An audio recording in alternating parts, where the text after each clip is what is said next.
Pengadilan Negeri Janto Kabupaten Aceh Besar menyidangkan 3 warga negara asing di pengadilan negeri setempat pada Rabu pagi. Ya, selain warga negara Bangladesh, 2 dari 3 terdakwa merupakan warga negara Myanmar yang didakwa menyelundupkan imigran ilegal asal Rohingya ke Provinsi Aceh. Dakwaan terhadap ketiga warga negara asing ini dibacakan tim jaksa penuntut umum Kejaksaan Negeri Aceh Besar dalam sidang di Pengadilan Negeri Janto Rabu pagi. Ketiga terdakwa yakni Anisul Haq, warga negara Bangladesh, serta Habibul Bashar dan Muhammad Amin yang merupakan imigran etnis Rohingya Myanmar.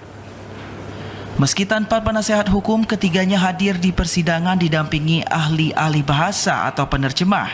Sidang dipimpin majelis hakim diketuai Fadil serta didampingi John Mahmud dan Kemalasari. Dalam dakwaannya, JPU menyatakan para terdakwa menyelundupkan 134 imigran Rohingya ke wilayah Indonesia melalui pesisir pantai Blang Ulam, Aceh Besar pada 10 Desember 2023 lalu. Ketiga terdakwa memasukkan 134 imigran tanpa dilengkapi dokumen keimigrasian yang sah serta tidak melewati pintu pemeriksaan imigrasi yang sah.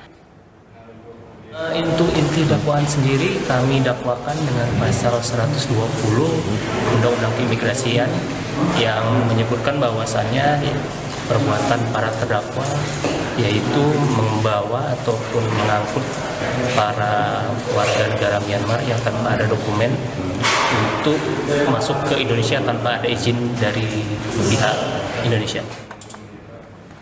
Sidang juga menghadirkan 5 orang saksi, 1 diantaranya akhirnya ditolak majelis hakim karena masih di bawah umur.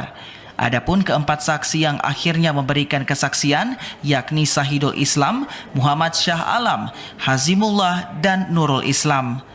Dalam kesaksiannya, para saksi menyebutkan memberikan uang antara 100.000 hingga 200.000 taka kepada terdakwa sebagai ongkos naik ke kapal yang akan membawa mereka ke Indonesia. Usai mendengar keterangan saksi, para terdakwa mengaku tidak keberatan karena mengaku apa yang disampaikan sesuai.